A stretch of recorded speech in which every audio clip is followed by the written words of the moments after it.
Okay, shukran.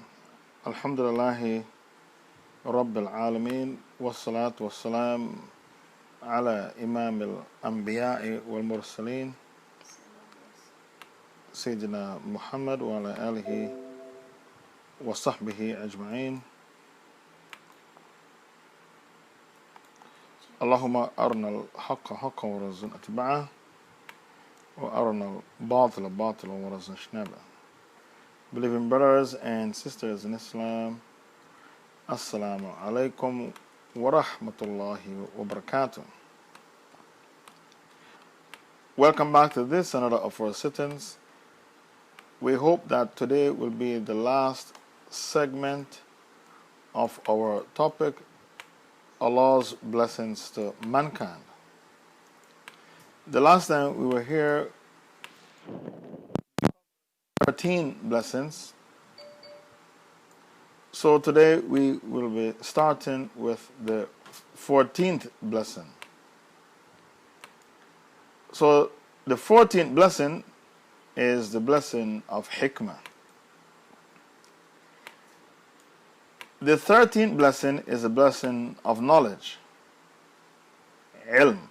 But the 14th blessing is the blessing of hikmah. So knowledge is one thing, but hikmah is something else. Many times you sat in a classroom and the teacher has a master's degree or the teacher has a PhD in mathematics, but the teacher is unable to explain to you the problem on the blackboard properly for you to understand the problem. The teacher can't unravel the mystery of mathematics for you. So what's the problem? The teacher has a PhD in mathematics. The problem is that the teacher has knowledge, but the teacher doesn't have hikmah. So to have knowledge is one thing, but to have hikmah is something totally different. So on many occasions, you see where Allah Ta'ala said, Inna Allah alimun hakim. Verily Allah Ta'ala is the all-knowing, the all-wise. Surah 9, verse 28. Surah 9, verse 28. Verily Allah is the all-knowing, the all-wise. Inna Allah alimun hakim. I only want the piece that I mentioned. Verily Allah is the all-knowing, the all-wise.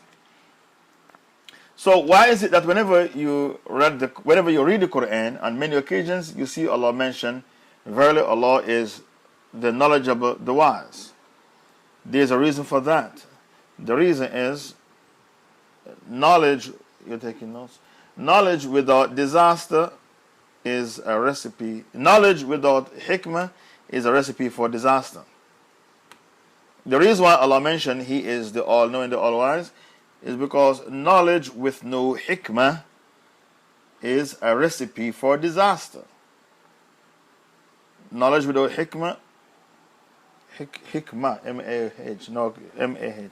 Oh, hikmah, M-A-H. Knowledge without hikmah, which is the wisdom, is a recipe for disaster. Now, I've been talking about hikmah. What is the definition of hikmah? Hikmah is to say and do the right things at the right time, at the right place, and in the right manner. Hikmah is to say and do the right things at the right time, at the right place, and in the right manner. Hikmah is to say and do, D-O, to say and do the right thing at the right time, at the right place, and in the right manner. That is the definition of hikmah. And Allah Ta'ala is wise.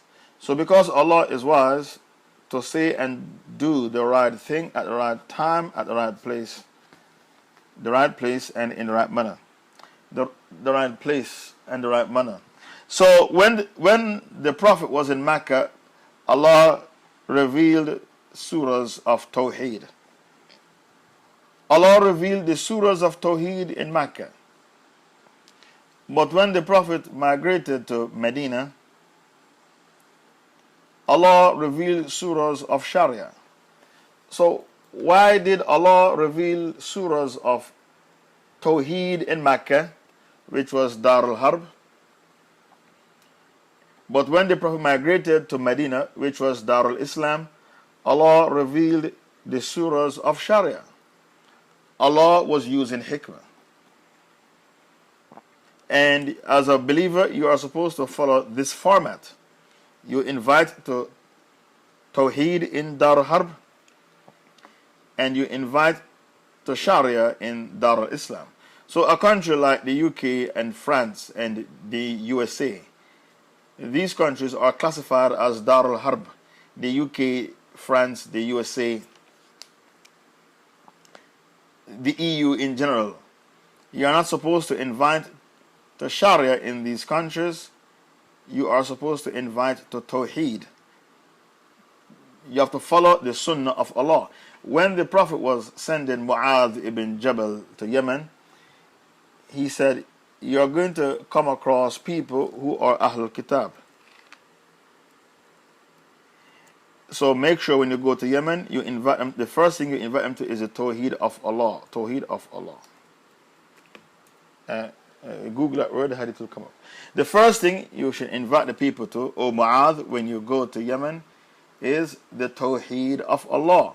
When you go to Yemen, don't tell them to drink alcohol is haram, and to commit zina is haram, and to take riba is haram. It's on the blog. Don't start your dawah like that. When you go to Yemen, the first thing you should do is invite the people to the Tawheed of Allah. Right? Then your dawah will be successful. That is called hikmah.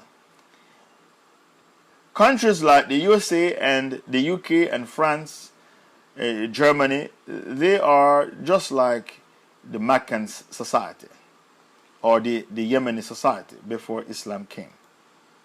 These are people who don't know anything. They think Jesus is God. Didn't you know that? They think Jesus is God. That's how pathetic they are. Or they think that there is no God. So if they think there is no God, like the people of France, how can you invite them to Sharia? This is not hikmah. Obviously, this is not hikmah.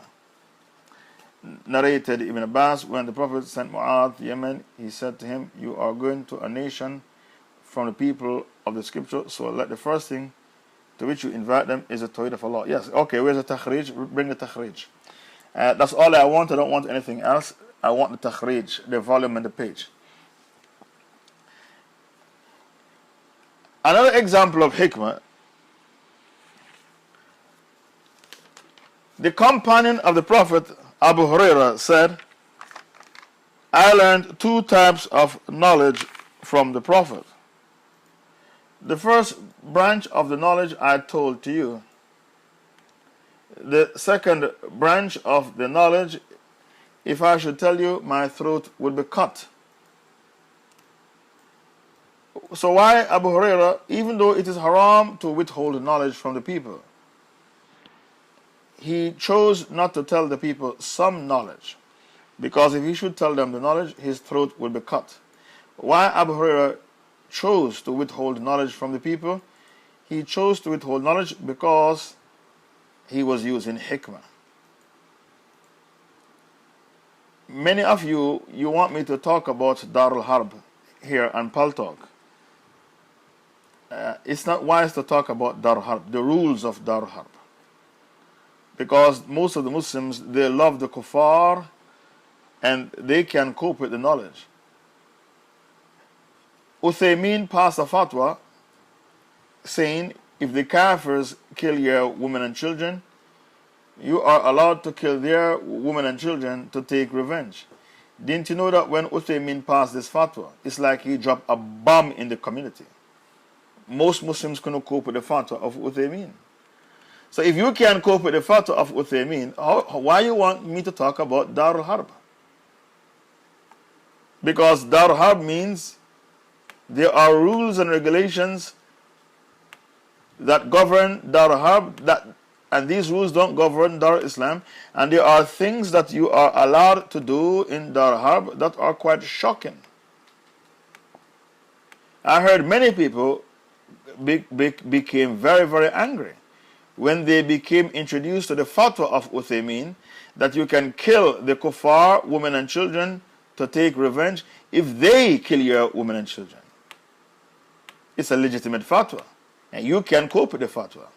So if you can cope with the fatwa of Uthaymeen, one single fatwa, why you want me to speak on the topic of Darul Harb? Darul Harb contains many, many fatwas, maybe 100 fatwas. Before the topic is finished, maybe I have to quote 100 fatwas from the classical scholars. So if you can cope with one fatwa of Uthaymeen, why are you asking me to do the speech Darul Harb? People are weak in Iman.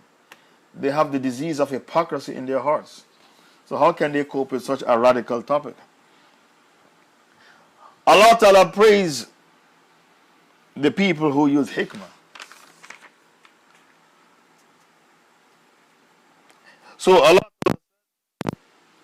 يؤتي الحكمة من يشاء ومن يؤتي الحكمة فقد أوتي خيرا كثيرا. Surah Baqarah 269. Allah gives hikmah to whom He please. يؤتي الحكمة من يشاء. And whomsoever Allah gives hikmah to, indeed that person was given goodness in abundance.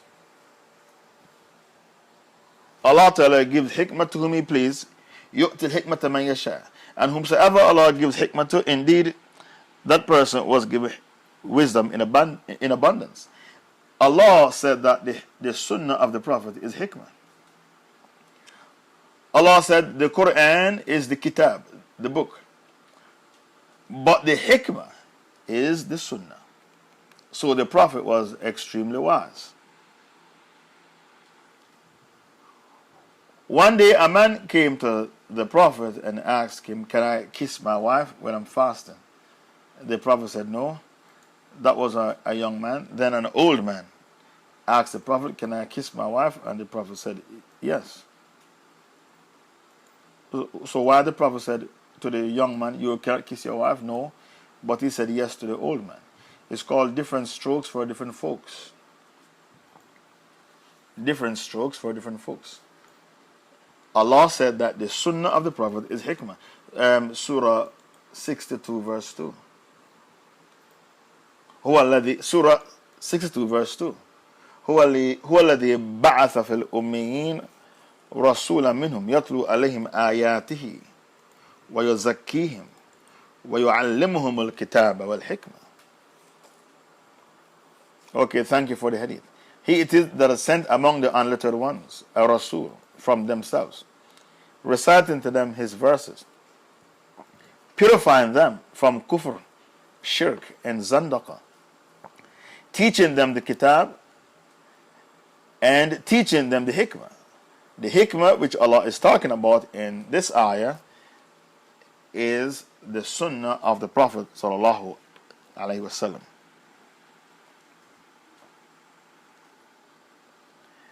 The Prophet was so wise, whenever he was going on a mission, he used to pretend like he was going somewhere else, because Medina had hypocrites, and he didn't want the hypocrites to leak his crucial information. So the Sahaba said anytime the Prophet was going on a mission, he pretended as if to say he was going something else, and then he would say, "War is deception. Al-Harb Khuda." War is deception. This is how wise the Rasul sallallahu alaihi wasallam was. And Imam Shafi, one of the great scholars of Islam, Imam Shafi, when he was in Baghdad, he passed a fatwa. But when Imam Shafi went to Egypt and the people asked him the same question, he would pass a different fatwa. So when you read his book, sometimes you find two answers to the same question, because the two countries were different, the environments were different. So when Imam Shafi was in Baghdad, he passed a fatwa. But when he went to Egypt, and met up with another scholar called Layth ibn Sa'd, and he gained a lot of knowledge from Imam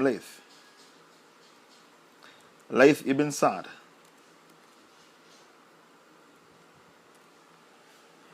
He became more knowledgeable and he realized the environment was different, so he passed a different fatwa.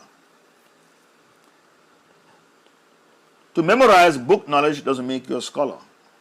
What makes you a scholar is when you are able to apply the knowledge. When you have hikmah. If you have hikmah with your knowledge, then you are a proper scholar. If you have knowledge but no hikmah, you are nothing but a total disaster to the ummah.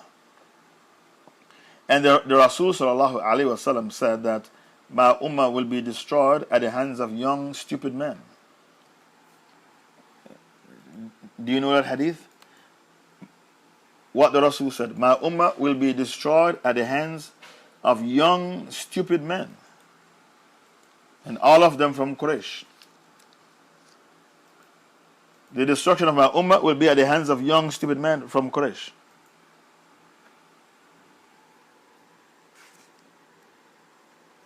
Yes.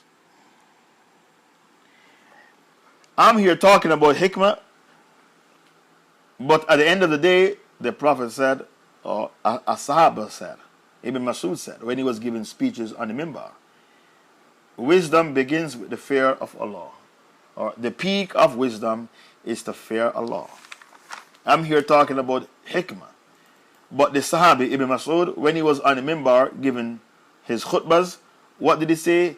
Ra'sul hikmah makhafatullah. Wisdom begins with the fear of Allah. And the peak of wisdom is the fear of Allah. The problem with the kuffar is that they are intelligent, but they are not wise. They are intelligent because they know about biology and chemistry and physics. And they know about medicine. They are intelligent, the kuffar, but they are not wise. Because if they were wise, they would believe in Allah and implement Sharia law to protect their society. Their society is decomposing, decaying from within. It has the most suicide, it has the most STD, it has people dying from cigarette cancer, it has people dying from all types of diseases. Their prisons are full, their hospitals are full, and their madhouses are full because there is no Sharia in the society. So make no mistake about it, the kuffar are intelligent, but they are not wise. Why? Because they don't fear Allah. And the Sahabi, Ibn Mas'ud, when he used to give his khutbahs in the masjid, he said, Ra'sul hikmah makhafatullah. The peak of wisdom is to fear Allah. In Makkah, there was this man called Abul Hakam, the father of wisdom, because he was very intelligent. And the people of Makkah call him Abul Hakam, the father of wisdom. But the Prophet changed his name to Abu Jahl, the father of ignorance. So why did the Prophet change his name from Abul Hakam to Abu Jahl, the father of ignorance? Because this man doesn't fear Allah.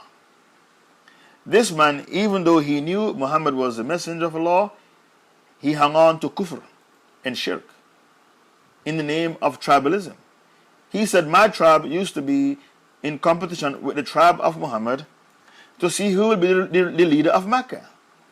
If I embrace Islam, I would surrender my tribe to his tribe. It's like I threw the towel in the ring and give up. I can't do that. So between me and Muhammad is enmity, enmity, enmity forever.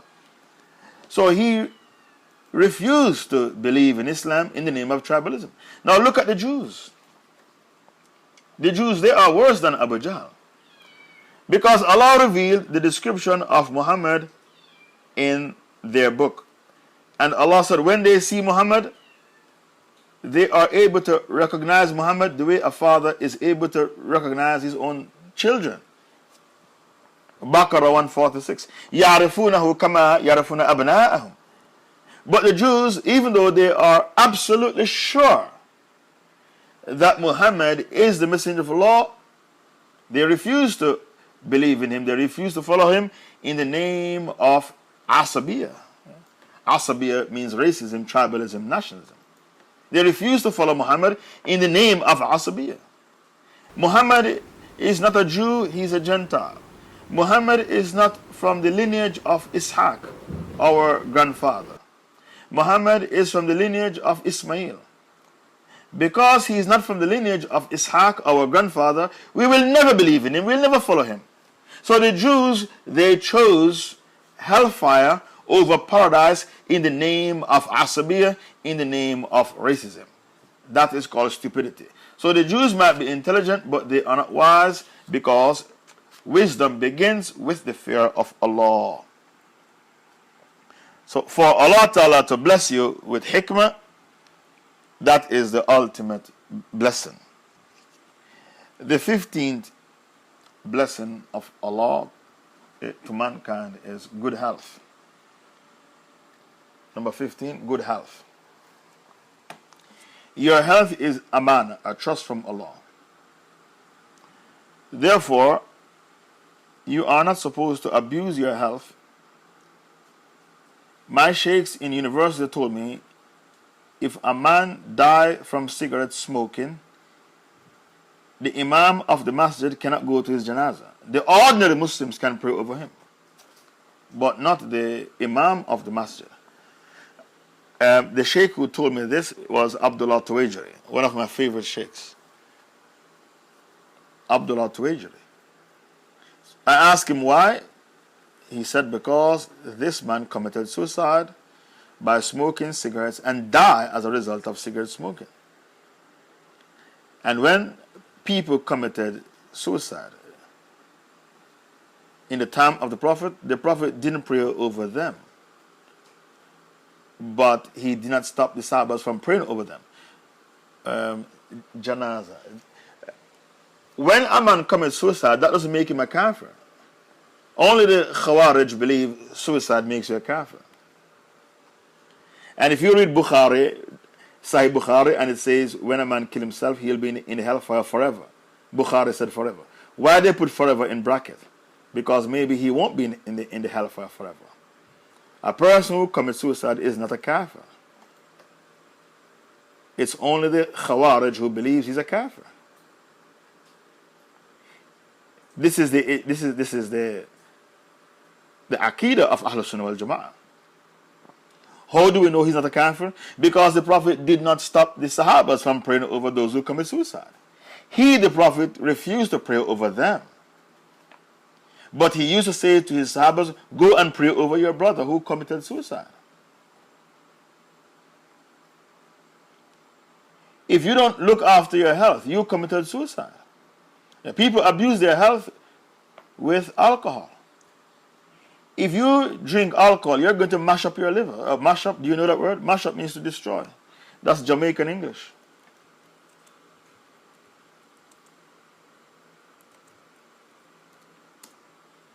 Mash up.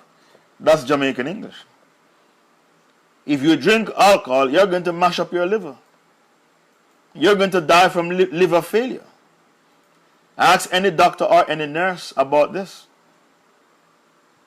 Your health is an amana, a trust from Allah. You are not allowed to abuse your health with cigarette smoking and drinking alcohol or pumping heroin in your veins and then die from heroin overdose, or to die from ecstasy tablet. People die from ecstasy. People die from overdose of heroin. People die because they abuse alcohol. People die because they smoke cigarettes. In 1986, I was in New York, and I was a student in university.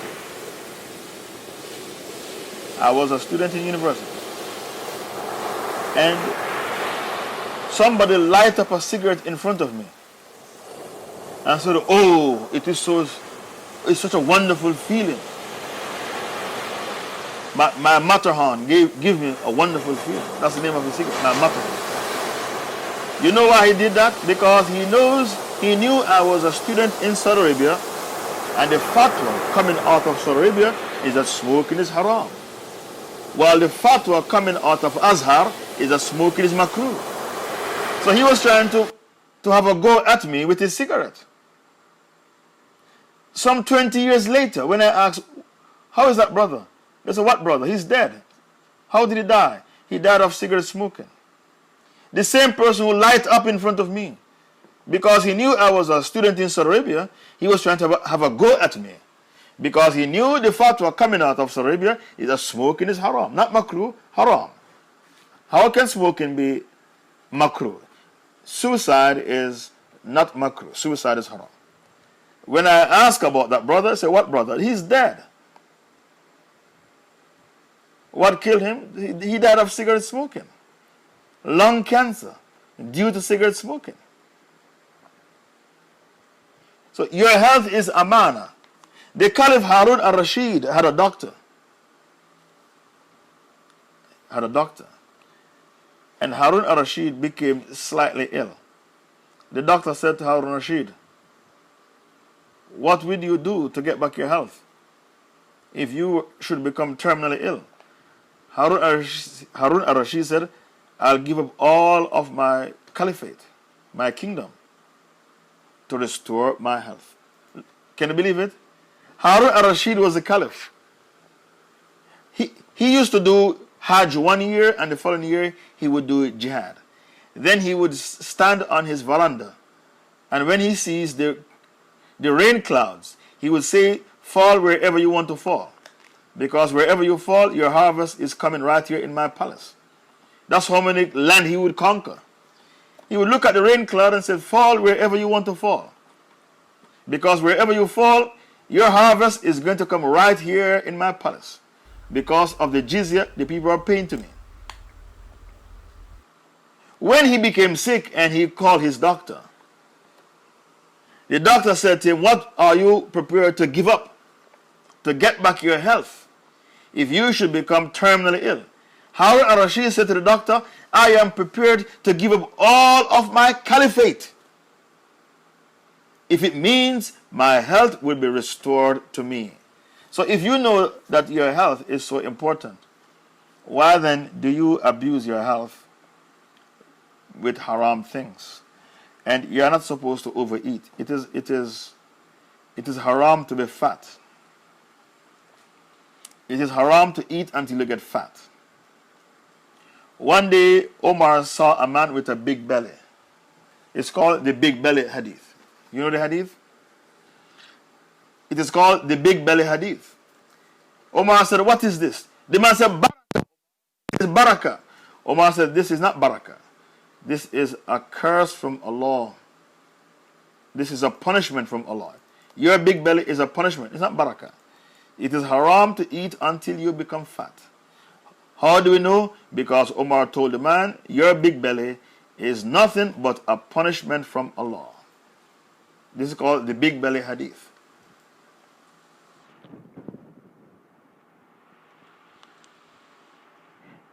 So your good health, your good health is the 15th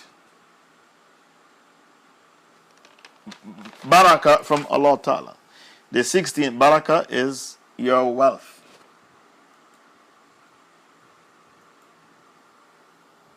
Number 16, your wealth. The same way your health is a trust from Allah, your wealth is also a trust from Allah. And there is no good in poverty. I don't know why some sheikhs preach poverty. Because there is no good in poverty. The Prophet used to seek refuge from poverty, the same way he would seek refuge from the Dajjal. Did you know that?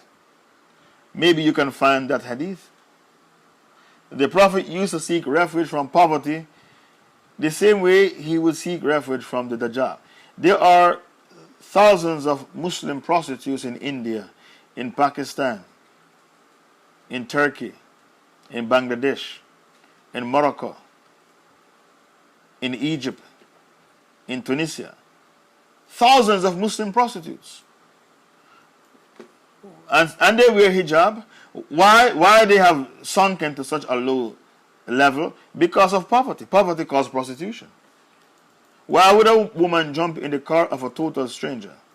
And this man is a strangler. She did not know he's a strangler. She jumped into his car to go and have sex for money, and this man is a total stranger. She is gambling with her life. Why she took that gamble? Because of poverty. Poverty caused prostitution. There is no good in poverty. So I don't know why some sheikhs preach poverty. How can you preach poverty when the Prophet used to seek refuge? That's all I want. How can you preach poverty from the minbar when the Prophet used to seek refuge from poverty? My sheikhs taught me that. Now, I remember which sheikh taught me this hadith, and the sheikh told me there's no good in poverty. His name is Nasir Tariri. Every hadith that I learned from my sheikhs, I remember which sheikh taught me the hadith, as if to say it happened yesterday. And I had an intimate relationship with my sheikhs. They used to invite me to their homes for iftar in Ramadan. I used to have a close relationship with my sheikhs. It caused a lot of jealousy, but I can't help it if I was the teacher's pet. Nasir Tariri quoted this hadith. Nasir Tariri. And he has a son called Abdul Wahab Tariri. I learned from both of them. His son is called Abdul Wahab. Look if you can find his work online. These are top scholars of the Ummah. Tariri.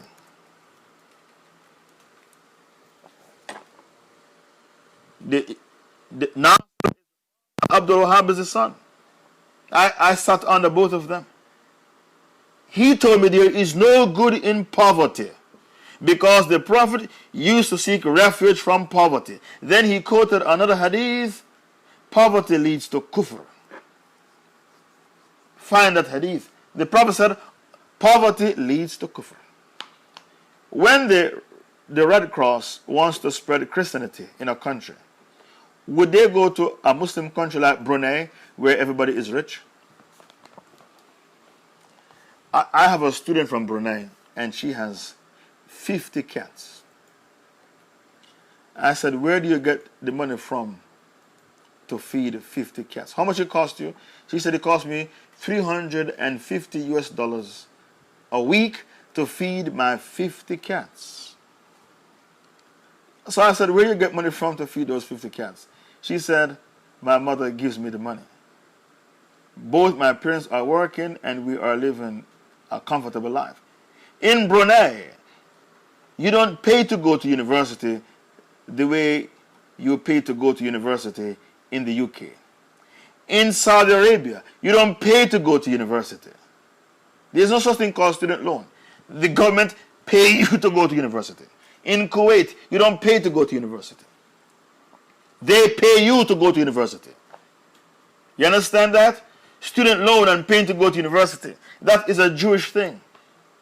It is in Europe and America, a Jewish thing. My Saudi friends, all of them, they were paid by the government to go to university. And some of them drive Lexus to university and BMWs.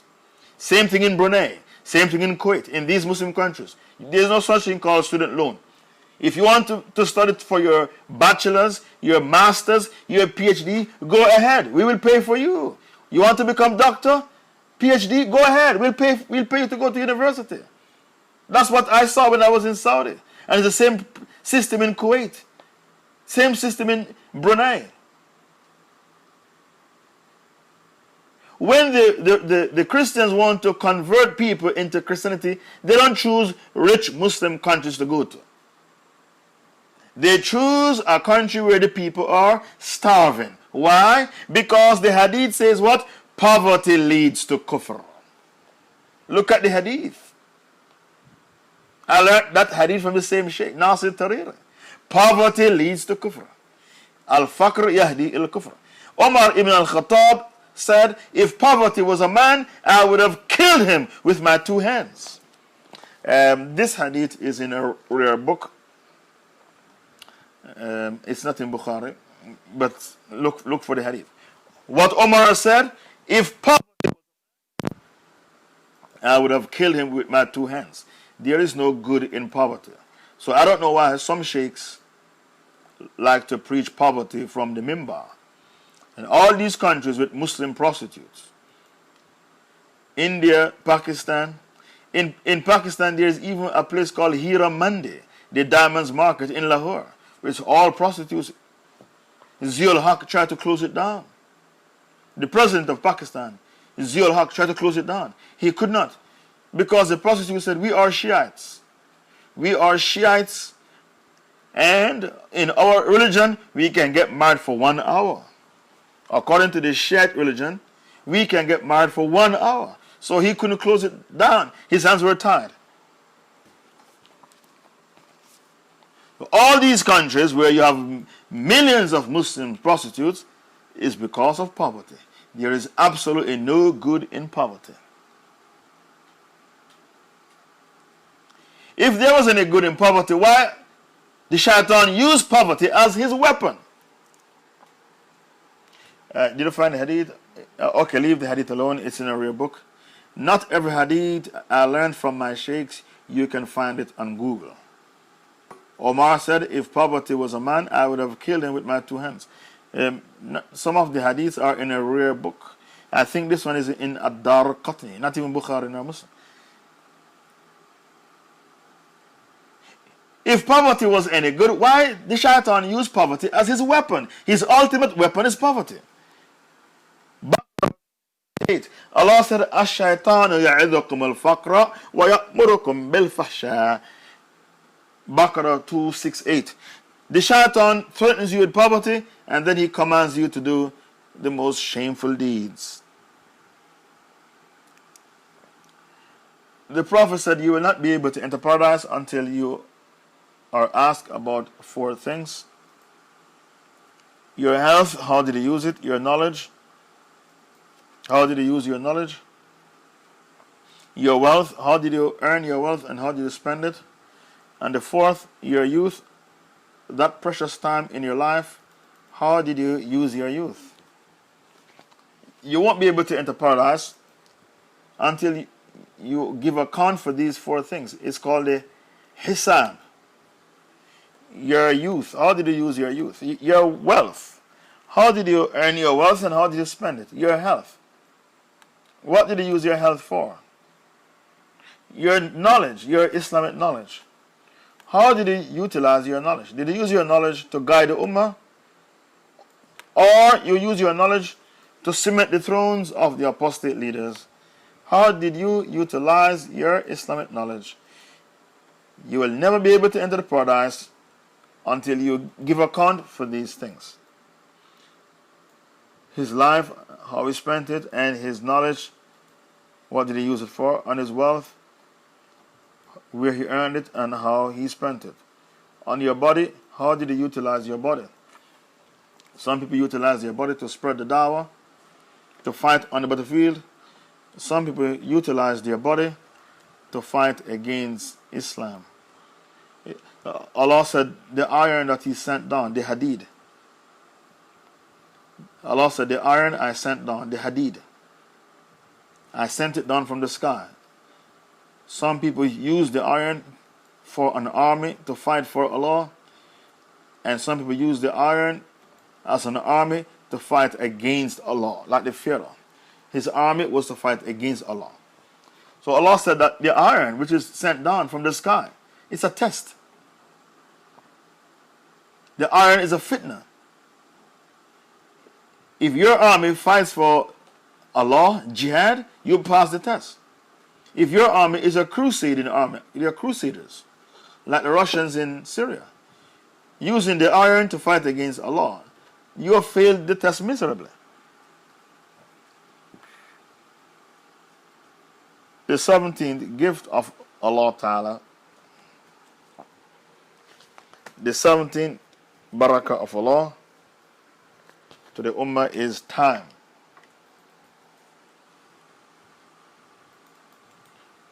Time is so important that there is a surah called Surah Asr. Time is so important, Allah swears by time. So Allah said, Wal Asr, Innal insana lafi khusr. Illadhina amanu wa amilu salihati wa tawasaw bil haqq wa tawasaw bis sabr. Allah said, by time, verily mankind is in a state of loss. Surah 103. Except those who believe and work righteous deeds, and encourage each other to the truth, and encourage each other to have sabr. وَتَوَسَّوْا بِالْحَقِّ وَتَوَسَّوْا بِالصَّبْرِ. It is haram to waste your time the same way it is haram to waste your money. The wasters are the brothers of the shaitan. So since the wasters are the brothers of the shaitan, إِنَّ الْمُبَذِّرِينَ كَانُوا إِخْوَانَ الشَّيَاطِينَ. Surah 17 verse 27. You are not allowed to waste your time, neither are you allowed to waste your money. Time is money and money is time. And it is haram to waste one of these two things. Surah 17 verse 27. The wasters are the brothers of the shaitan.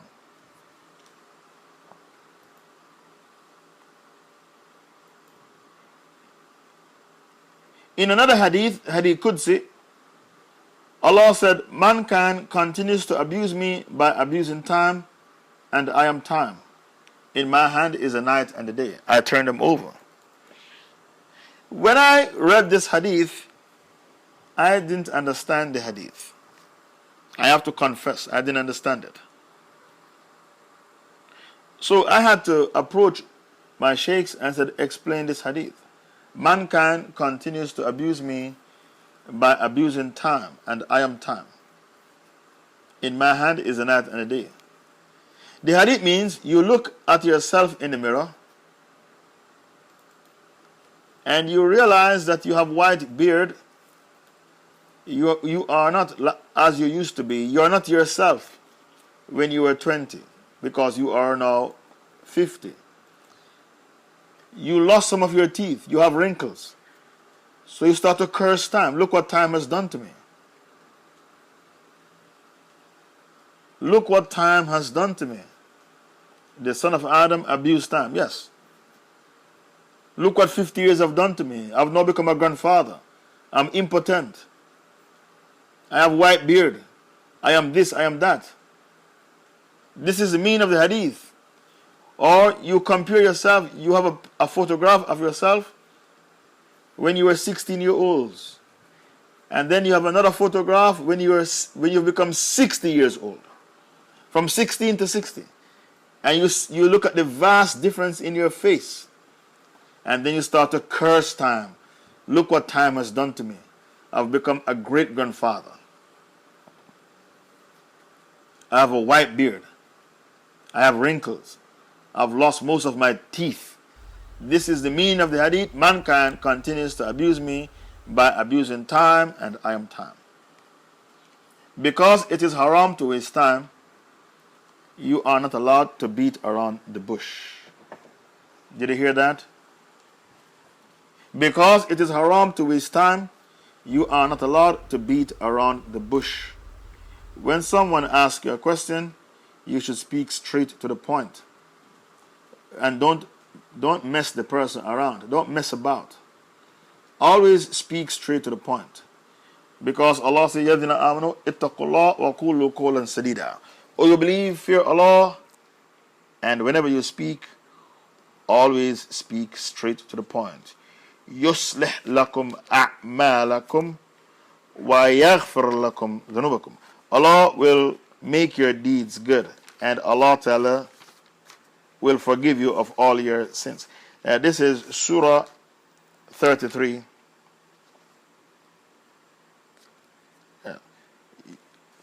يُصْلِحْ لَكُمْ أَعْمَالَكُمْ. Surah 33, 70 to 71. Surah 33, verse 70. Many times you get a proposal and you tell the person, I will do istikhara, I will think about it, but deep in your heart you are not interested. The person could have proposed to somebody else and you have the person waiting. It's called to lead the person on and wasting his time. It is haram to lead people on and waste their time, because they could have gone on to propose to somebody else. It is haram to waste people's time, because time is precious. Sometimes a person make a business proposal to you and you say, I will think about it, You want me to be your business partner? I'll think about it. Deep in your heart, you are saying, I will never go into business with that man because he cannot be trusted. He's not fair. He's a con artist. Why didn't you tell the person, I'm not interested? It is haram to waste time. It is haram to waste the time of others. It is haram to mess people about. Now, time is precious. And it is haram for you to waste your time. The 18th barakah of Allah to this ummah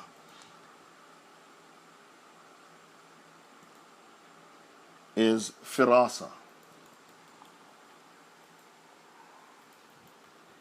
Firasa is translated as intuition. The ability to look in the face of a person and tell this man is a thief. The ability to look in the face of a man and say this man is cheating on his wife. That's called firasa. He didn't open his mouth, but by you looking in his face and study his body language, you can tell he's cheating on his wife. That's firasa. One day, a man came to the masjid and Uthman said, I can see zina in your eyes. The man said, is there a prophet after Muhammad? Uthman said, no, there is no prophet after Muhammad. This is called firasa, the firasa of the believer. Can you find that hadith? I learned it from the lips of my sheikhs. One day Uthman was in the masjid. Somebody came through the masjid door. Uthman said, I can see zina in your eyes. The man said, is there a prophet after Muhammad? Uthman said, no. This is called firasa, the firasa of the believer. And the prophet always say, you should fear the firasa of a believer. Okay, thank you for the hadith.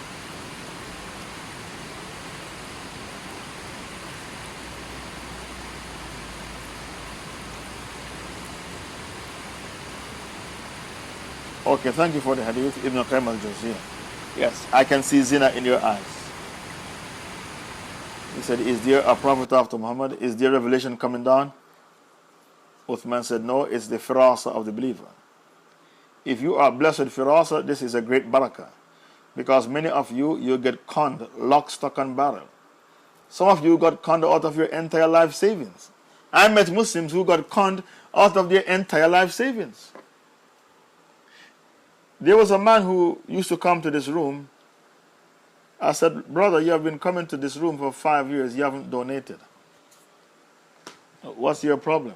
When I investigated the brother, he ripped off a sister 2,000 pounds. He said, oh, sister, I love you, I love you. You mean the world to me. You're the best thing since sliced bread. You are the best thing since sliced bread. I want to marry you, but I need to make my British passport and I need to buy my ticket. The sister sent him money for his ticket and his British passport. He ripped off the sister 2,000 pounds. I banned him from the room and he's banned for life. The only way he can come back in the room is to buy a new laptop and come with a different nick. So if this sister was blessed with firasa, she wouldn't have got ripped off 2,000 pounds. I have heard many, many stories of people who got ripped off by hypocrites. Why? Because they have no furqan and no firasa. So firasa is the ability to know that a person is evil by looking at him or listening to his speech. To know a low-life scum of the earth, a munafiq, a hypocrite. By either looking at him or listening to his speech. You can tell this person is a shaitan, a human shaitan.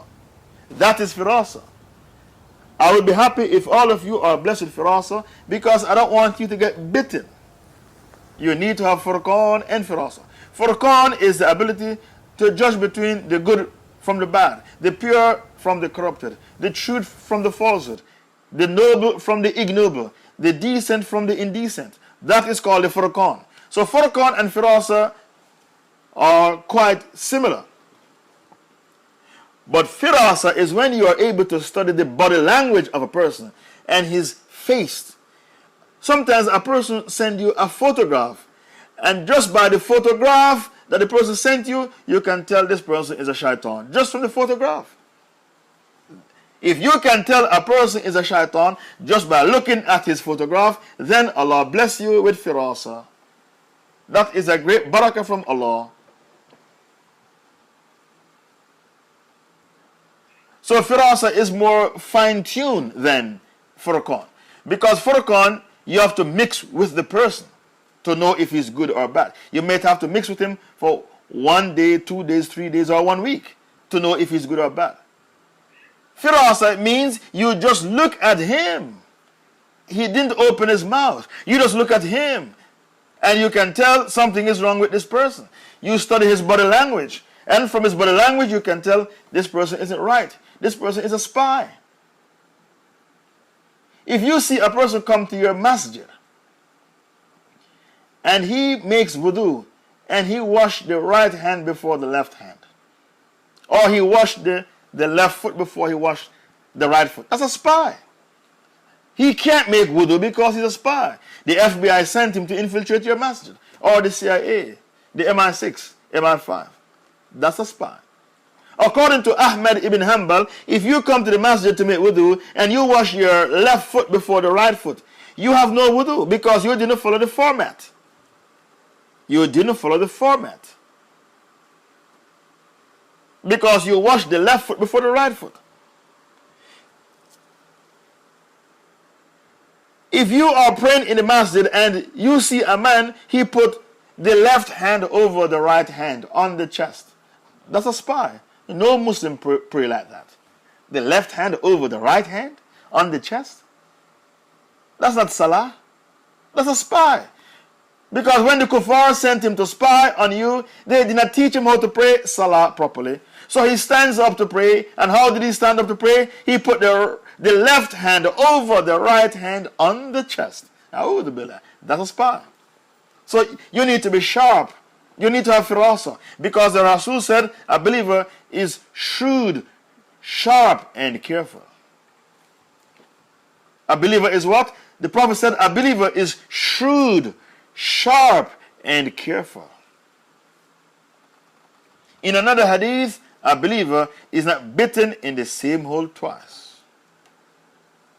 No believer is bitten in the same hole twice. لا يلدغ المؤمن في جحر مرتين. So if you got conned twice by the same person in the same way, you are not a believer.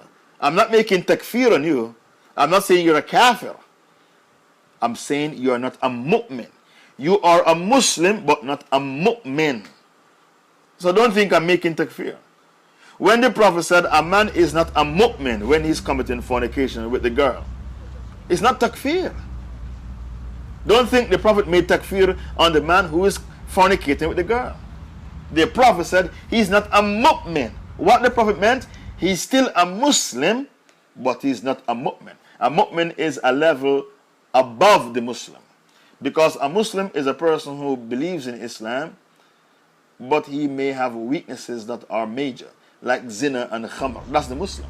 While the mu'min, he doesn't have major weaknesses in his character, like zina and khamr.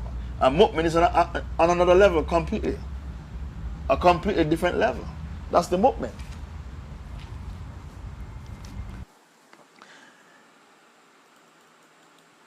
The other barakah that Allah has blessed you with is genitalia. The barakah of genitalia. The barakah of genitalia is barakah of private parts. Did you know that some people born with 2 private parts and they consider it very, very ugly? They are called hermaphrodites. Did you know many hermaphrodites commit suicide? I'm sure you did not know that. They said, how can I get married under these circumstances? Who's going to consummate a marriage with me? I have 2 private parts. Who's going to consummate a marriage with me? I can't consummate. It's embarrassing. And what do? They commit suicide. Many hermaphrodites are so ashamed of their bodies, they commit suicide.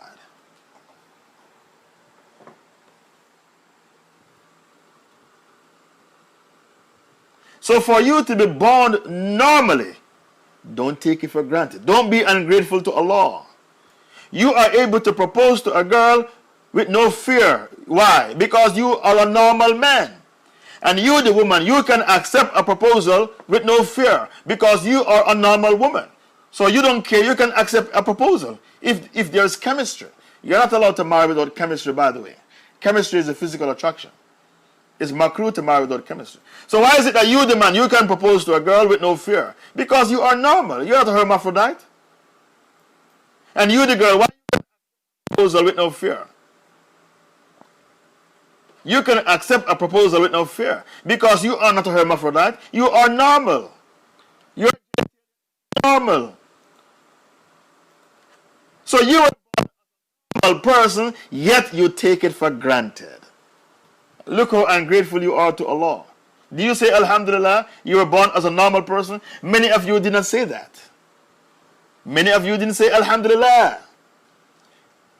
When you look at dua, Allahumma hasanta khalqi fahassin khuluqi. Oh Allah, you made my face beautiful, so make my character beautiful. Do you make that dua? Many of you, you don't. You are being ungrateful. To be ungrateful to Allah is not a minor sin, it's a major sin. This is why we are here talking about Allah's blessings to mankind. Because many of you are ungrateful to Allah and you need to be reminded. You have to be reminded to be grateful to Allah. Because Allah said in Surah Adiyat, wal Adiyat dabha, innal insana li rabbihi lakanud, Surah 146. Innal insana li rabbihi lakanud. Verily, man is ungrateful to his Lord. Wa innahu ala dhalika la shaheed, and he himself is a witness to his own ungratefulness. Wa innahu lihu bil khair la shadeed, and in the love of wealth he is shadeed. He is vicious, atrocious, and unscrupulous. He wants to get rich by any means necessary. I have to get rich. No, 4 to 6. Is it 4 to 6? Wal adiyat dabaha. Innal insana li rabbihi lakanud. Wa innahu ala dhalika la shadid. Wa innahu lahu bil khair la shadid. Yeah, it says, verily man is ungrateful to his Lord, and he himself is a witness to his own ungratefulness. I'm sorry, it's my fault. 6 to 8. Sorry, it's my fault. 6 to 8, sorry. Surah Adiyat, verses 6 to 8. Innal insana li rabbihi lakanud. Verily man is ungrateful to his Lord, and himself is a witness to his own ungratefulness. And in the love of wealth, he is vicious, atrocious, and unscrupulous. He is Machiavelli. Machiavelli was an Italian philosopher. And his ideology, by any means necessary. If you want to get rich, you should get rich by any means necessary. Even if you have to pimp your own mother, you have to get rich. By any means necessary. Forget about halal and haram. You have to get rich by any means necessary. This is called Machiavelli, an Italian philosopher. His ideology, by any means necessary. So Allah Ta'ala said, man in the love of wealth. Indeed, man is ungrateful to his Lord. He is a witness to his own ungratefulness. And in the love of wealth, he is vicious, atrocious, and unscrupulous. The last barakah that Allah bless you with is your kids, your children. Because the Prophet ﷺ said that the last barakah that Allah Ta'ala has blessed you with, your children, because the Prophet said when Ibn Adam died, all his good deeds come to a halt except 3. إذا مات ابن آدم انقطع عمله إلا من 3. When Ibn Adam dies, all his pious deeds come to a halt except 3. Sadaqah jariyah, a continuous charity. So maybe you built a masjid before you die. Maybe you built a school. Maybe you built a library. Maybe you pay money to print a book. So that is your sadaqah jariyah that you left behind. Number 2, knowledge you leave behind to benefit the ummah. Number 3, a righteous child that you leave behind to pray for you when you are inside the grave. So every Muslim should try to have kids who are pious to pray for them when you are inside the grave. All of you. And the way towards having a pious child is to have a pious husband and a pious wife. If you want pious kids, then you choose a pious partner. So your children, they are the 20th barakah that Allah Ta'ala has blessed you with. Your children are gifts from Allah. إِذَا مَاتَ ibn Adam. When the son of Adam died, all his good deeds come to a halt except 3. Continuous charity, sadaqah jariyah. Knowledge he leaves behind to benefit the ummah, or a pious son or daughter to pray for him. Now, the Prophet said, Walad salih yad'u lahu. Walad salih. The word walad in the ayah doesn't mean son, not the hadith rather. The word walad in the hadith doesn't mean son, it means a child. So it can be a pious daughter you leave behind to pray for you, not necessarily a pious son. Because the Arabic word walad in Arabic means a child. It doesn't mean son at all times. So the 20th barakah that Allah has blessed you with is your children. Children are of 5 types. Couples are of 5 types. Couples are of 5 types. Some couples, Allah bless them with boys alone. Some couples, Allah bless them with girls alone.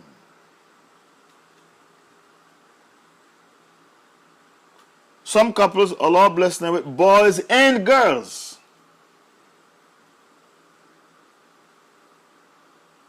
Some couples, Allah bless them with a child which is deformed. A deformed child.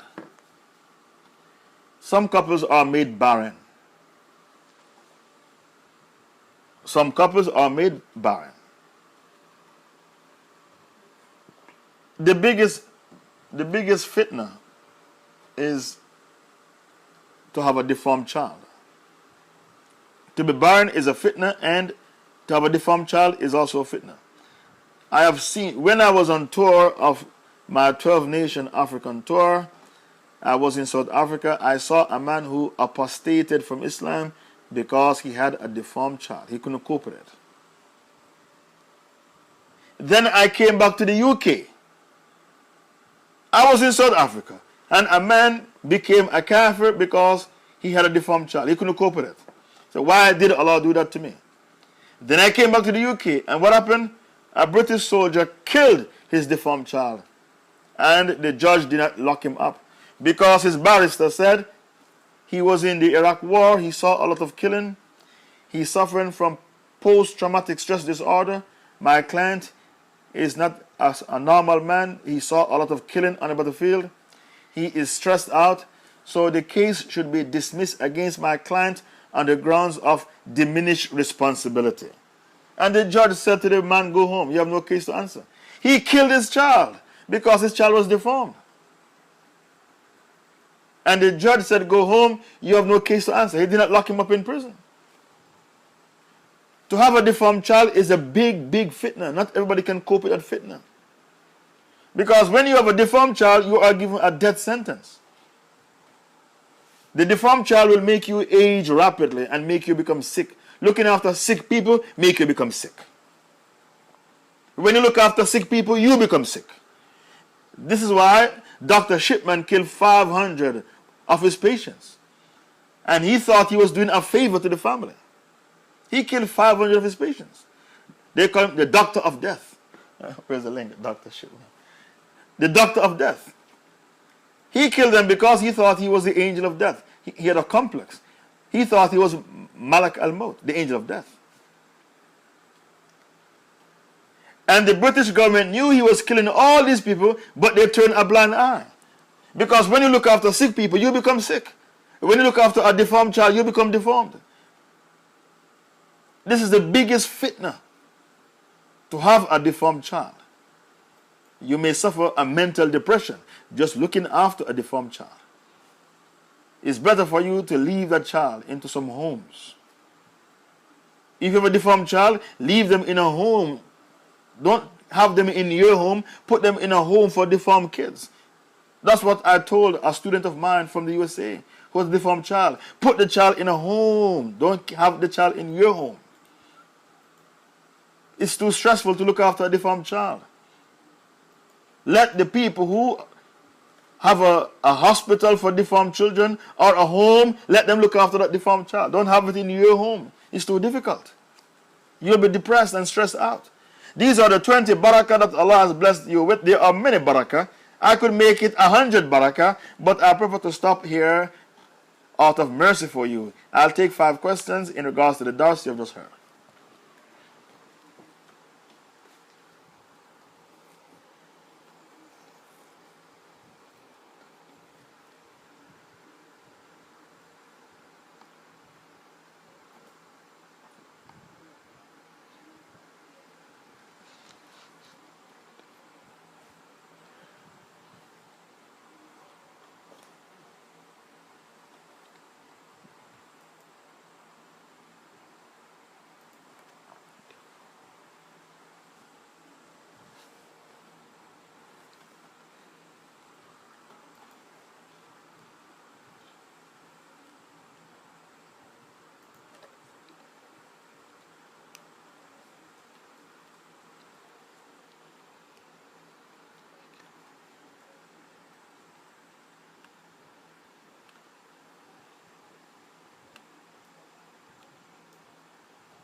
If your ex runs away with your children in Dar al-Kufr, can you go to court to see your children?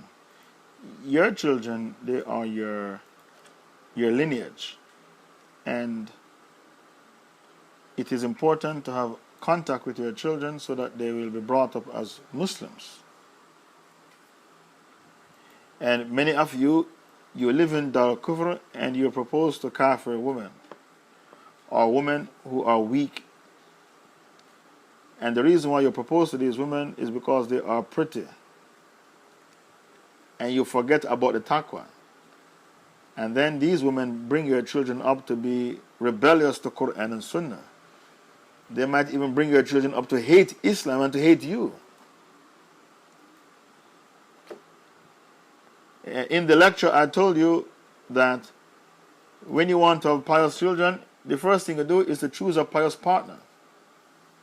Even if there is a breakup, your partner will not bring the children up to hate Islam. That's what I saw in the UK when I was living there for 15 years. And many brothers, they come there and they propose to kuffar women because they think they are pretty. They marry them, and when there's a breakup, the court gives custody to the woman. And the wife brings the children up to hate Islam and to hate the father. I've seen this 1,000,000 times in the UK. You have to ask a local sheikh about the court system, whether it is wise to go to the Kafir courthouse to see your children. I am inclined to the opinion that because your lineage is sacred, you can use any method to see your children. I am inclined to that opinion. Even though to take your disputes to the Kafir courthouse is called tahakum. Tahakum is to take your disputes to the Kafir courthouse. But I can't accuse you of tahakum in this case. You know why? Because Sharia court can't help you. You are in Dar al-Kufr. And who told you it's Dar al-Kufr? It's not Dar al-Kufr, it's Dar al-Harb. Why do you say Dar al-Kufr? Is there any peace treaty between your country and the Khilafah? It's not. It's Dar al-Harb. I can't accuse you of tahakum. Tahakum is when you shun Sharia court and you prefer the kafir court over Sharia court, that's tahakum, and tahakum makes you a kafir. I can't accuse you of that. Because you don't have any Sharia court to go to see, to gain access to your kids. So if you go to the kafir courthouse, you are not guilty of tahakum. That is my opinion, but as I said, take your dispute to a local sheikh. Next question, I'm taking 5 questions.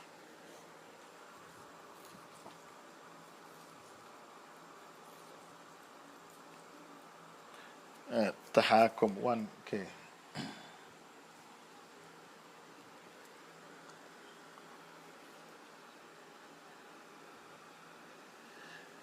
I'm taking 5 questions. Where are the other questions?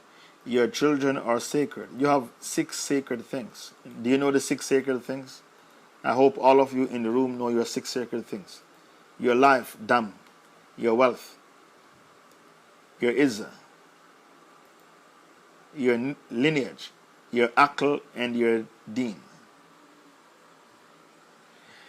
Can you shed some light on the group Hizb ut-Tahrir? We have covered Hizb ut-Tahrir. You have to go and read the notes. Maybe an admin can bring the link. Hizb ut-Tahrir, they are the Mu'tazilites of today. A Mu'tazilite is a rationalist. They are the Mu'tazilites of today. Hizb ut-Tahrir, they are a stray sect because they say the Iman is static. It doesn't go up nor down. So they rejected Surah 3:173 because Allah said, I caused the Sahabas to grow in Iman at the Battle of Uhud. They reject that ayah. Yes, post the link. Also, when they claim our Iman is static, did somebody find the ayah Surah 3:173? When they claim that our Iman is static, it doesn't go up nor down, they reject faith in Surah Tawbah. Allah said in Tawbah 124, I caused the Sahabas to grow in Iman. Surah 9:124. وَإِذَا مَا أُنزِلَتْ سُورَةٌ فَمِنْهُمْ مَنْ يَقُولُ أَيُّكُمْ زَارَتْهُ هَذِهِ إِيمَانًا فَأَمَّا الَّذِينَ آمَنُوا فَزَارَتْهُمْ إِيمَانًا وَهُمْ يَسْتَبْشِرُونَ. Whenever there comes down a surah, the hypocrites of Medina used to say sarcastically, which of you has his Iman increased by this surah? As for those who believe, it has increased their Iman and they rejoice. Hizb ut-Tahrir, they don't believe in these ayahs because they said our Iman is static. It doesn't go up nor down. Hizb ut-Tahrir are a stray sect because they said our actions are not a part of our Iman. Omar Bakr left Hizb ut-Tahrir. He dumped them. I used to debate with Omar Bakr about all these issues. I used to have debates with Omar Bakr, and the debate used to become very, very heated. If you don't believe me, ask Anjum Chaudhry. He was sitting there. I debated Omar Bakr one day in London. I brought 2 of my students with me, and he brought 2 of his students with him. And it almost caused a war. The debate became heated. So my students would end up having to fight his students. What were we talking about? These ayahs, these verses, that the Iman increased. Why are you posting? I'm not finished. They believe that our actions are not a part of our Iman. And the Prophet said what? To remove a harmful thing from the road is a branch of Iman. Find that hadith. To remove a harmful thing from the road is a branch of Iman. So how can you say our actions are not a part of our Iman when the Prophet said, for you to remove a harmful thing from the road is a branch of Iman? So Hizb ut-Tahrir, they have a severe Tawheed problem. We call them jokers in the pack. Okay, the admin post the link. Why don't you go and read the link? I can't refute all their ideas here. It's too long. Go and read the link. We call them jokers in the pack. People with dodgy akida, what do we call them? Jokers in the pack.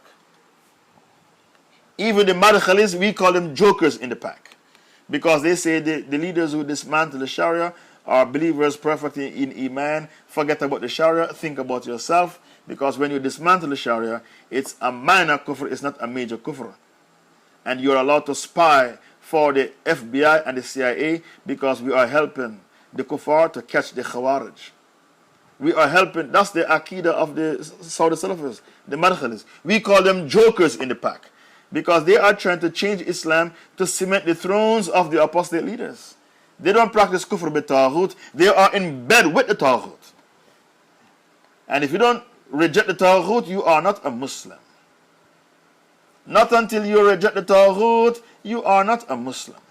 To believe in Allah is not enough to make you a Muslim. When you believe in Allah, that's half of the Shahada. The second half is to do what? To reject the taghut. So people with dodgy Aqidah, we call them jokers in the pack. And you asked me about Hizb ut-Tahrir. The link is in front of you. Why don't you go and read the link? I cannot refute them here. It's too lengthy to refute all their ideas. Assalamu alaikum, Shaykh. If a Muslim, after seeing all those anti-dollar YouTube videos, he's not arguing about authenticity of it, he stand against making him drifting to say kufr statements. La tawakkul on Allah. Is there any way to give da'wah or stay away? Removing a harmful thing from the part is charitable. No, that's not the hadith I want. I want the hadith that says to remove a harmful thing from the road is a branch of Iman, not charitable act. A branch of Iman. Your Iman is consisted of 70 and odd branches. The highest branch is to say La ilaha illallah. The lowest branch is to remove a harmful thing from the road. And to feel shy and bashful is a branch of Iman. That's the hadith I want. Bashfulness and shyness is a branch of Iman. So if you say to a Muslim girl, you are shy, she will say to you, shyness is a branch of Iman. Any Muslim girl, if you say to her, you are shy, she will reply and say to you, shyness is a branch of Iman.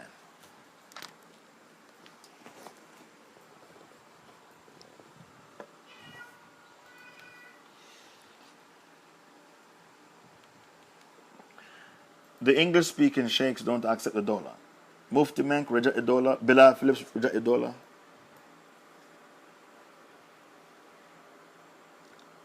Yasser Qadhi reject the dollar. They all badmouth the dollar. Hamza Yusuf reject the dollar. So don't be surprised that your friends reject the dollar, because every single English-speaking sheikh on the face of the earth reject the dollar. It's only Arab sheikhs who accept the dollar, and sheikhs in Indonesia and sheikhs in Malaysia, some of them, and in the Philippines, they accept the dollar, not English-speaking sheikhs. The English-speaking sheikhs, they want fame and fortune. They want visas to go all over the world. They don't want to be turned away when they go to countries. They want visas to tour the world and become famous and become rich, filthy rich. So they reject the dollar. So don't be surprised that your friends and colleagues who listen to these sheikhs, they consequently reject the dollar. Abu Hurairah Iman has 60 branches. The uppermost of these is the testament La ilaha illallah, while the least of them is to remove a harmful object from the road. Yes, that's the one I want. And to feel shyness, bashfulness is a branch of Iman. Yeah, this is the hadith I want. Where is the takhrij? This person who rejected the dollar, all you need to do is to make dua for him and invite him to proper study circles where authentic Islamic knowledge is being disseminated. Make dua for him. Then invite him to study circles where authentic Islamic knowledge is being disseminated. Don't be surprised that your friends and colleagues and family members reject the dollar, because every single English-speaking sheikh reject the dollar. Bilal Phillips reject the dollar. Mufti Menk reject the dollar. Yasser Qadhi reject the dollar. Hamza Yusuf said we don't need any caliph. Hamza Yusuf said we don't need a caliph. That's how far he has gone with his kufr. Because they want to be able to travel the world and they want fame and fortune, so they will reject the dollar. They prefer to reject the dollar than to lose their fame and fortune. Invite him to study circles where authentic Islamic knowledge is being taught. Also, send him articles written by scholars supporting the dollar. Send your friend the articles written by sincere scholars who accept the dollar. You can take the horse to the water, you can't make the horse drink. So you can send them articles and send him videos about the dollar, but you can't make him believe. Allah is the one who makes him believe, not you. Allah is Al-Mu'min, the giver of Iman. You can't give Iman. The Prophet saw his uncle died a kafir. Why? Because only Allah can give Iman, not the Prophet. Allah is Al-Mu'min. And Allah told you, you can guide to Islam who you like. Only me, Allah, can guide. Surah 28, verse 56. You cannot guide to Islam who you like. Only me, Allah, can guide. إِنَّكَ لَا تَهْدِي مَنْ أَحْبَبْتَ وَلَكِنَّ اللَّهَ يَهْدِي مَنْ يَشَاءُ.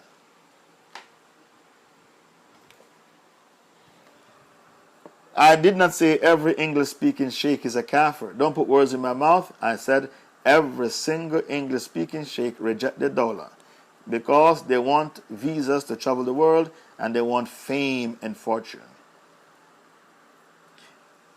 I'm taking 5 questions. Where are the others?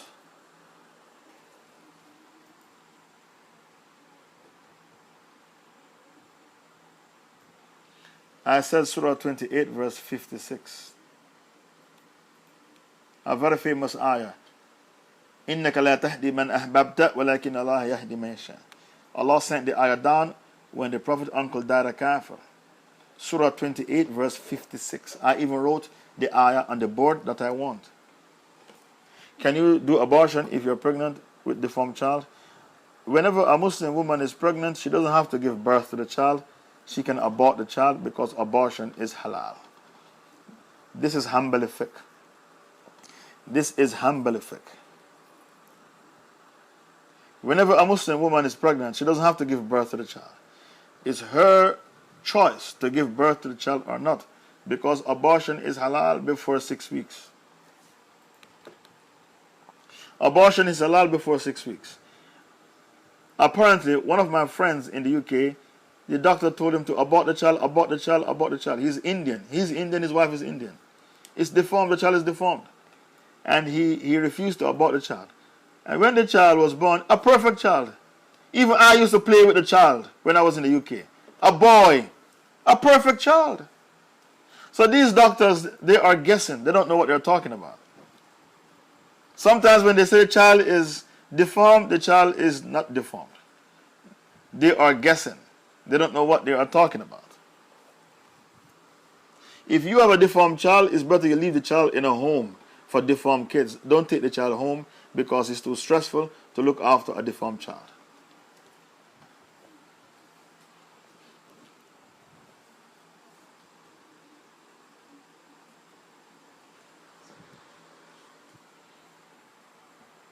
Leave them in a home for deformed kids. Don't take them to your home. It's too stressful to look after a deformed child. If you have a deformed child, leave them in a home for deformed kids. Don't take them to your home, because your life will grind to a halt. How can you go for holiday with a deformed child? It's too difficult.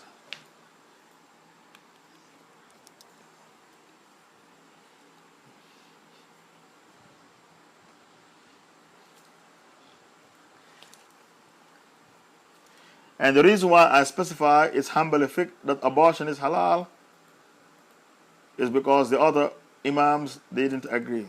That's Hanbali fiqh, abortion is halal.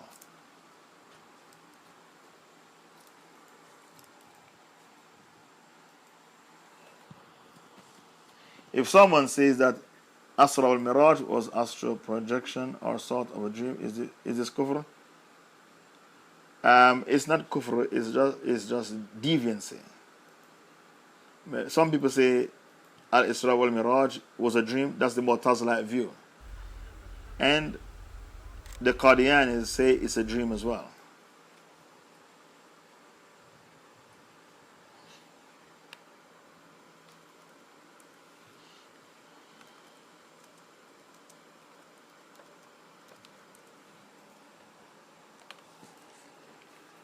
to say that the Prophet went to Al-Isra wal-Miraj in a dream is not kufr, it's called deviancy. So you cannot make takfir on the person who said it was just a dream. Because Muawiyah, the caliph, he thought it was a dream. And nobody made takfir on Muawiyah for that. Next question, please.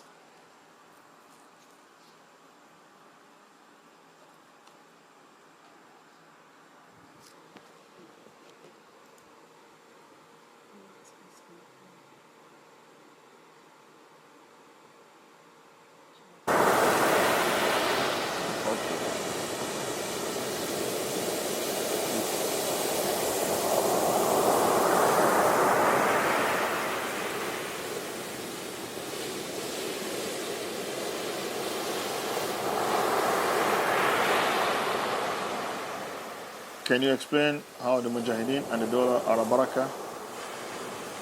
The Mujahideen are called Ta'if Mansura, the aided and victorious group, and they are the best of the Muslims. The Firqa Najiyah is different from Ta'if Mansura. Firqa Najiyah means the Muslims with the right aqidah. Firqa Najiyah means the Muslims with the right aqidah, the saved sect.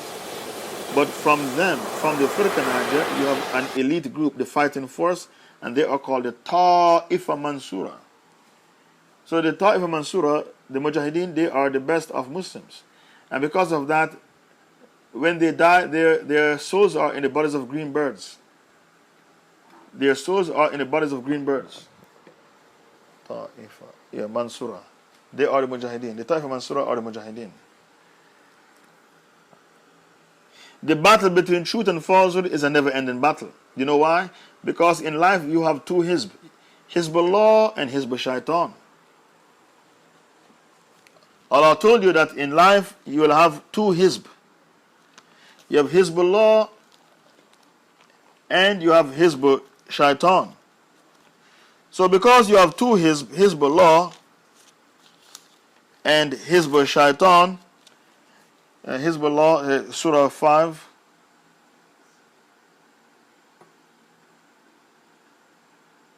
verse 56, Hizbullah.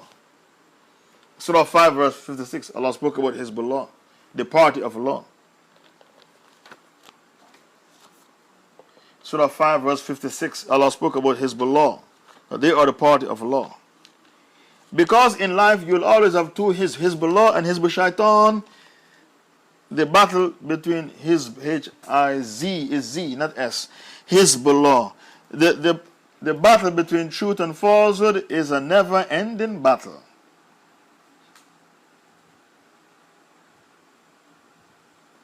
The battle between truth and falsehood is a never-ending battle. Because there are two Hizb. So the Dawla, they are the Hizbullah fighting against Hizb Shaitan. All the people who are fighting against the Dawla, they are Hizb Shaitan. Then Allah spoke about Hizb Shaitan in Surah 58, verse 19. The party of the Shaitan. Surah 58, verse 19. Allah spoke about Hizb Shaitan in that verse. Anyone who rejects the Dawla, either he is Jahil, or he's a Munafiq, or he's a Kafir. If a person rejects the Dawla, you cannot make takfir on him immediately. Because maybe he's not sure. Maybe he doesn't know the importance of a caliphate. Maybe he doesn't know that it is haram for the ummah to be without a caliph for more than 3 days. It is haram for the Muslims to live without a caliph for more than 3 days. So this person doesn't know the importance of the caliphate. Maybe he listens to CNN, BBC, Fox News. And because they badmouth the Dawla, he was brainwashed by the CNN, BBC, Fox News. So a person who rejects the Dawla, we cannot make takfir on him. Maybe he's confused.com. The only time you can make takfir on a person who rejects the Dawla is if he rejects the Dawla because he rejects Sharia. Then he's a kafir. He rejects the Dawla because he rejects Sharia. He rejects the Dawla because he believes in democracy. And he thinks Sharia is barbaric and uncivilized. He rejects the Dawla because he's a secularist. He rejects the dollar because he's a modernist. These people, you make takfir on them. The secularist, the modernist, and the one who rejects the Sharia. But the person who rejects the dollar because he's confused. He doesn't know what's going on. He listens to CNN, BBC, and he thinks what they say about the dollar, the propaganda they spread, that they are correct. Now this person is a jahil. You give him the excuse of ignorance. You don't make takfir on him.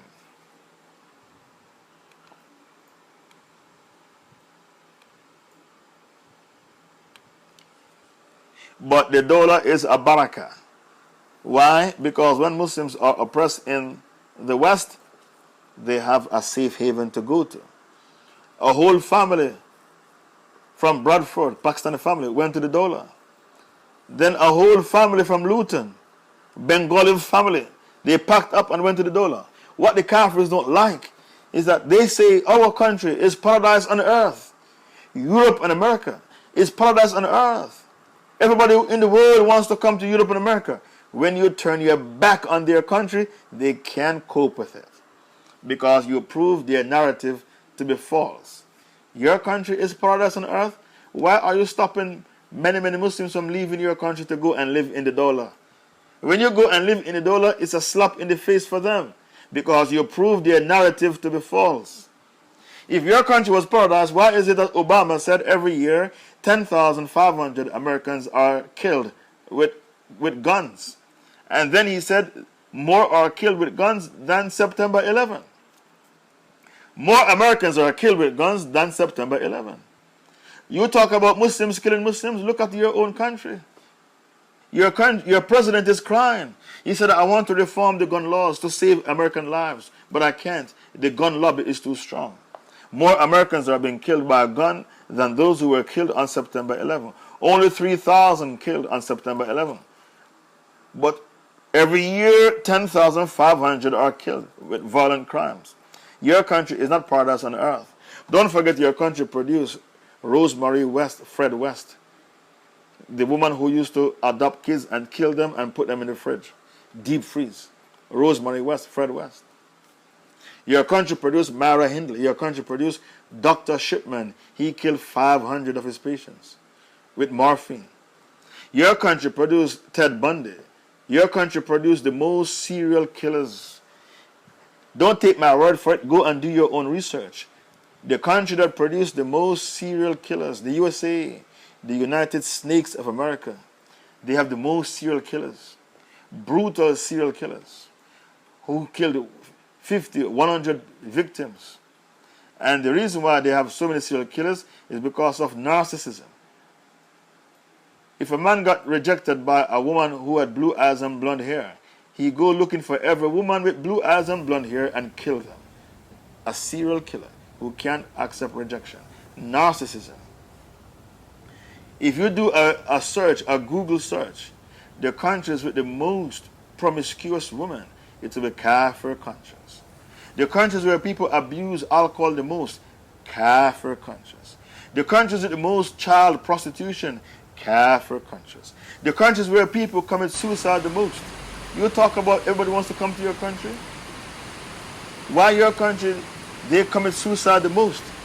Kafir countries. The top 10 countries with the most crimes and the most rape, Kafir countries. So your countries are not a bed of roses like you want us to believe. We will never believe your narrative because your narrative doesn't stand up to scrutiny. That's a big lie. Your countries are not a bed of roses. Your countries are a hell on earth. The refugee crisis that you see, it was only created after you interfere in Muslim countries. You used to criticize the communists in the 1970s. You said the communists don't allow their citizens to leave and go and live in the West. And you said the communist is an iron curtain. An iron curtain. Why then do you behave like the communists? You are stopping your citizens from leaving to go and live in Muslim countries. Many people try to leave and you stop them in the airport and charge them with terrorism. I thought you said that democracy means freedom. Why don't you allow the people to leave? Can't you see two white men in Canada? They embraced Islam and they wanted to go and live in the Islamic State and you stopped them and took away their passport. One of them used his car and ran over two Canadian soldiers. The other one went to Ottawa, the capital, with his pump-up shotgun and shoot up the parliament because you took away their passport. Why are you a control freak? Don't be a control freak. Allow the people to leave.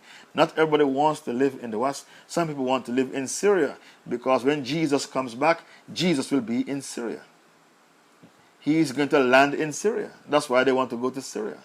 What is taking place in Syria is called the purge. The Alawites are running away. They believe Ali is Allah. Alawites. What do they believe? Ali is Allah. How can Jesus return while Alawites are in Syria? That doesn't make sense. That's woefully inappropriate. Jesus returned and Alawites are in Syria.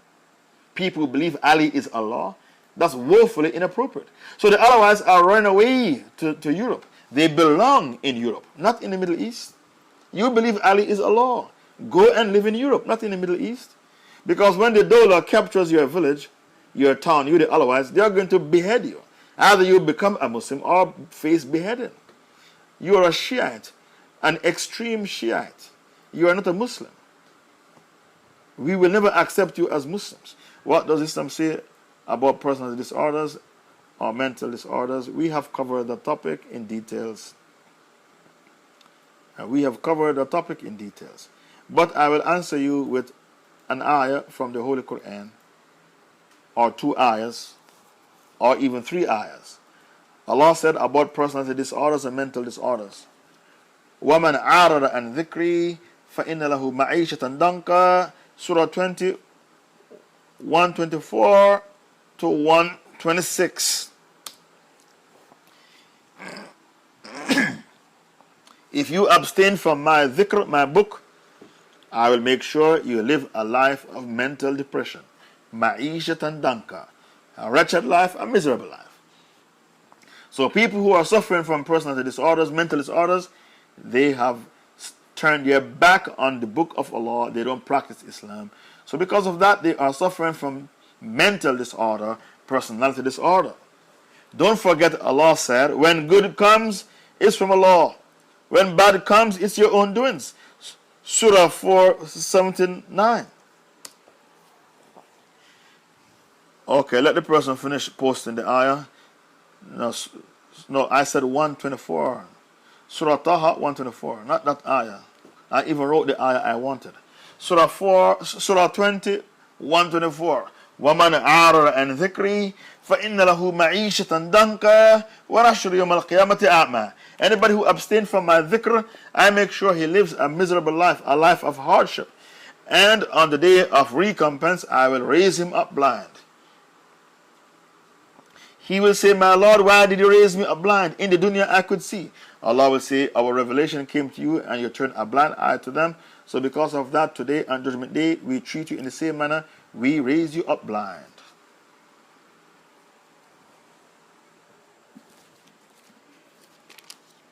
Concerning mental disorder, personality disorder, there is a personality disorder called schizophrenia. You hear voices.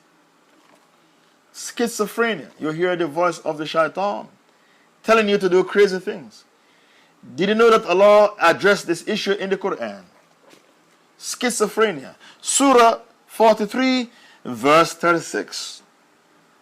وَمَنْ يَعْشُ عَنْ ذِكْرِ الرَّحْمَنِ نَقِدْ لَهُ شَيْطَانًا فَهُوَ لَهُ قَرِينٌ. Anyone who abstains from the dhikr of Ar-Rahman, the remembrance of Ar-Rahman, we appoint for him a shaitan to become his intimate companion. If you abstain from my dhikr, Surah 43, verse 36. وَمَنْ يَعْشُ عَنْ ذِكْرِ الرَّحْمَنِ نُقِدْ لَهُ شَيْطَانًا فَهُوَ لَهُ قَرِينٌ. Anyone who abstains from the dhikr of Ar-Rahman, we appoint for him a shaitan to become his constant, intimate companion. This is the answer for schizophrenia. He hears the voices. Which voice? The voice of Iblis. Allah said, الَّذِي يُوَسْوِسُ فِي صُدُورِ النَّاسِ مِنَ الْجِنَّةِ وَالنَّاسِ, Surah 114. When you go to the kafir psychiatrist, the shrink, he will tell you, you hear voices because of a chemical imbalance in the brain. That's rubbish. That's crap. Don't listen to these people. That's crap. You hear voices because of a chemical imbalance in the brain, and then they give you Prozac, and these pills only make you suicidal. Allah told you why you hear voices. Allah said if you abstain from the dhikr of Ar-Rahman, His book, and you don't practice His book, the deen, He's going to make you have a shaitan as your companion. Then Allah said, الَّذِي يُوَسْوِسُ فِي صُدُورِ النَّاسِ مِنَ الْجِنَّةِ وَالنَّاسِ. The shaitan whispers in the hearts of the jinn and the hearts of man. So these voices you hear is because you are not on the deen. Every single personality disorder, mental disorder, is because you are not properly on the deen. When good comes, it's from Allah. When bad comes, it's your own doings. Surah 4, verse 79.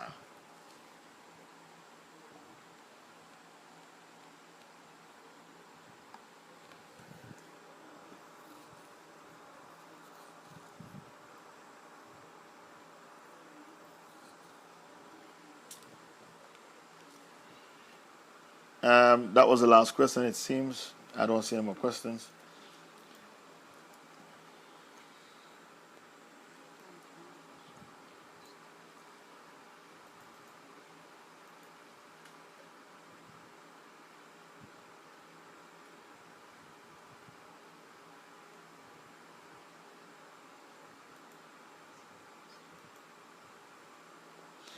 The shaitan can tell if you are doing dhikr.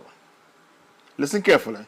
The shaitan knows when you are doing dhikr, when you remember Allah. So when you are doing dhikr, he abstains from you. When you don't do dhikr, then he practices waswasa against you. The shaitan is clever. He knows who is doing dhikr and who is not doing dhikr. When you are doing dhikr, he withdraws from you. If you don't do dhikr, he comes to you with his waswasa. Is it permissible to pray behind those who preach against the Khalifa and discourage jihad? And if you pray behind them, they have no salah, but you have your salah. If you pray behind such people, they don't have no salah, but you have your salah. And the reason why I cannot tell you don't pray behind them is because then you will have no masjid to pray in. No masjid. You have to pray your Jummah at home. So the proper fatwa is, if you pray behind them, these hypocrites, they have no salah, but you have your salah. If I tell you don't pray behind them, there will be no masjid left in the UK or the USA you can pray in, because they all badmouth the Dawla. All of them badmouth the Dawla. If I tell you don't pray behind them, then I make it impossible for you to pray Salatul Jummah. Jinn possession is real, yes. Jinn possession is real. It's the Mu'tazilites who claim it's not real. The Prophet recited the Quran over a person who was possessed and he was cured. But as for the Prophet beating the person, that's weak hadith. The Prophet didn't beat the person. The hadith is weak. My sheikhs told me it's weak. When you recite over a person who is possessed by the jinn, you're not supposed to beat them. And the person who is reciting over the woman should not be in a room with the girl alone and she has no hijab. She has to put on the hijab and she has to be with her mahram when the raqi, the reciter, is reciting. And you're not allowed to beat the person you are reciting over, because the hadith that says the Prophet beat the boy to get the jinn out, that is a weak hadith. And beating is bid'ah.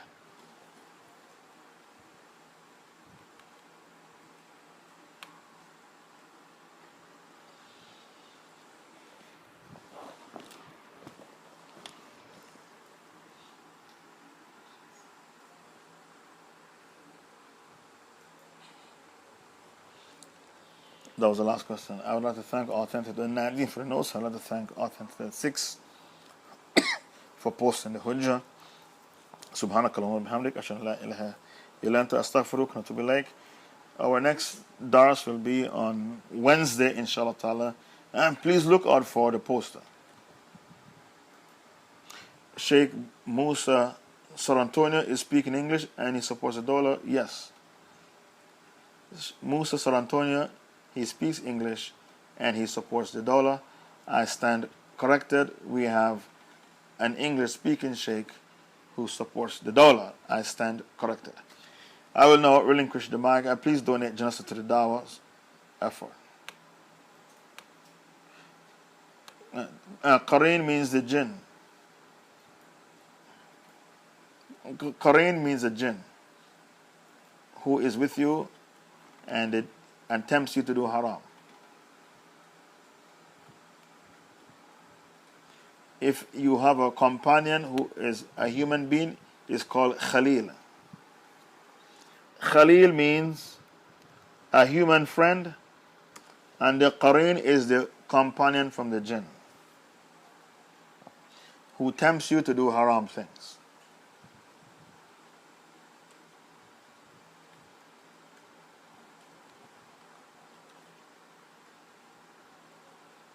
The evidence to prove that the Qareen is a jinn is Surah 43, verse 36.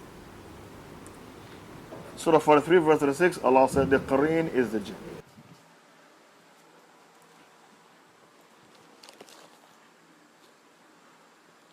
But when Allah is speaking about the human friends, Allah used the word Khalil.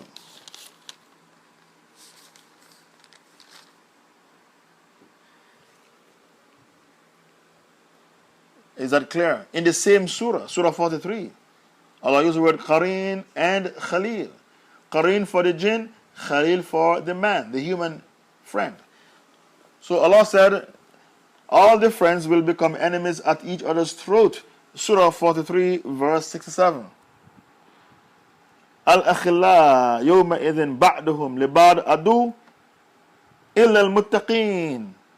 Allah said, on the day of judgment, all of you who call yourself Khalil, friends of each other, you are going to become enemies at each other's throat, except al-muttaqun, the pious ones. They won't blame each other. So Allah said Khalil for human friends and Qareen for companions of the jinn in the same surah, Surah 43. That was the last question. Subhanaka Allahumma wa bihamdik. Ashhadu an la ilaha illa anta astaghfiruka wa atubu ilaik. I will now yield the mic.